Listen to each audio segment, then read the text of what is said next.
канчалаган илимди окудуңар, илим жаатында жүрдүңөр. Ошон үчүн кыяматта илим окугандын фадилетинин бири абидке, бейишке кире бер дейт экен. Ал эми алимге токто дагы каалаган адамыңды кошо эмне дейт? Бейишке кошо алып кир дейт. Ошон үчүн имам Умар ибн Хаттаб барыңар жакшы билесиңер айткан экен. Мауту альфи абидин qa'iman nahar wa sa'iman nahar wa qa'iman layl ahwana 'ala Allah min mautin alimin aqilin basirin bi halalihi wa haramihi deydi. Миң адамдын ибадатка өлө ибадат кылган, аябай ибадат кылган миң ибадат кылуучунун өлүмү жеңилирээк болот бир акылдуу, көрөгө дасыккан, адал арам билген алымдын өлгөнүнө караганда дейт. Демек, дайыма биз колдон келишинче 3 нерсени кошо алып жүрүшүбүз керек. Биринчиси бул таалим, илим алышыбыз керек. Мына ошол жаатта жүрөбүз. Аллага көптөгөн шүкүрлөр болсун. Ошол илимге сөзсүз түрдө тарбия коштолуш керек. Адеп ахлак болуш керек. Ошол илим пайдалуу болуш үчүн адеп ахлак коштоп жүрсүн. Пайдасыз илим жансыз булут сыяктуу дейт. Ошондон сөзсүз илимдин өзүн даражасын жетиш үчүн адеп, ахлак, кулк мүнөзүн жакшыртып тарбия. Үчүнчүсү тадрип дейбиз. Тадрип деген иш жүзүнө ашкаруу, тажрыйба. Илимди, тарбияны жашоодо эмне кылышыбыз керек биз? Колдоно билишибиз керек. Ошондон пайгамбарыбызды Айша энебизден сураганда жер бетинде басып жүргөн Куран эле дейт да. Илимден мурда жүрүм турумубуз менен кулк мүнөзүбүз менен биз үлгү болгонго эмне кылышыбыз керек? Аракет кылышыбыз керек. Андан кийин илим анан өз жолу менен Кудай буйрса кете берет. Мына ошондон дайыма биз колдон келишинче ушул 3 нерсени алып жүрөлү. Bir kişine bir hikayede aytılan Aklul akli ve ilmul alim ihtelefa Eyyuhuma qad ahraza şarafa Qala al-aqlu ar-rahmanu bi'urifa Ve afsahal ilmu ifsahan Qala bi'ayna Allahi fi Qur'anihi tasafa Ve bana lil-aqli annal ilma sayyiduhu Ve qabla min ra'sil ilmi summan sarafa Бұл кішіне бір ырдын байттын мәнесі ақылдуудун ақылы менен илимдүүдүн илими талашып калыптыр. Кимиси Алланын алдында фазилеттүү, шарафаттуу деп. Ошондо акылдуудун акылы айткан экен, Кудай мени менен гана таанылат деп айткан экен. Десе илимдүүдүн илими айткан экен, Куранда кимибиз менен Алла Таала сыпатталган. Чынында алим деген сыпат бар да. Ошондо акыл ойлонуп караса, илим анын мырзасы экен, илимдин чекесинен өптү дагы экөөбү жетелешип басып кетти дейт да. Демек адамдагы эң жакшы, эң кооз көрк бул акыл менен аны коштогон адеп экен да. Аны илим коштосо бул нур үстүгө нур болот.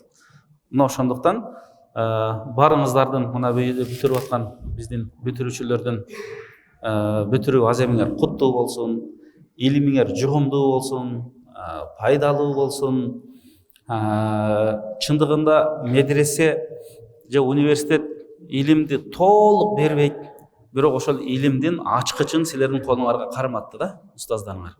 Эми ошол ачкыч менен баардык китептерди ачып, окуп, пайдаланып, ушуну менен эле болду, бүттү эмес, дагы илим жолу улана бериш керек, издене бериш керек, өзүбүздү өнүктүрө беришибиз керек. Жаңы методдорду, жаңы услуптарды кандай түшүндүрөбүз, мына ошол өзүбүздүн салымыбызды кошо берели.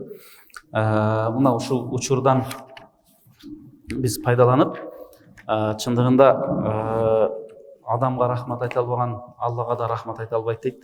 Пайгамбардын хадиси бар. Ушундай көп мээнеттерди кылып, өзү дааваттын булагы бул медресе болот.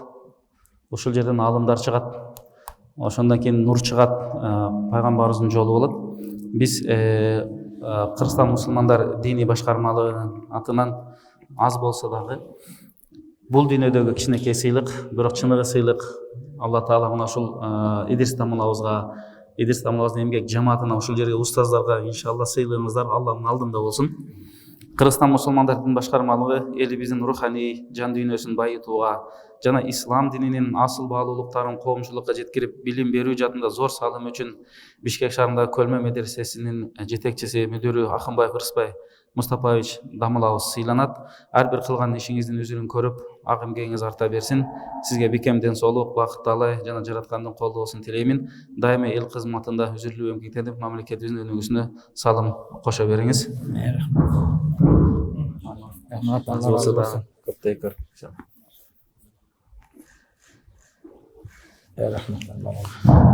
Баарыңыздардан Алла разы болсун. Айрыкча бул жерде отурган дамылаларыбыздан, устаздарыбыздан чындыгында пайгамбарыбыздын бир хадиси бар. Себеби биз өзүбүздүн устаздарыбыздын, алымдарыбыздын кадыр баркын билишибиз керек. Пайгамбарыбыз айтып атпайбы? Алла Таала илимди адамдардын, алымдардын жүрөгүнөн сууруп алып койбойт. Өзүңөр жакшы окуп билесиңер. Алла Таала илимди ошол алымдын жанын алуу менен алат дейт. Кийин бир алым калбайт, жетекчи калбайт. Бир жахыл адамды шайлап коюп, өзү дагы башкаларды дагы адаштырат дейт.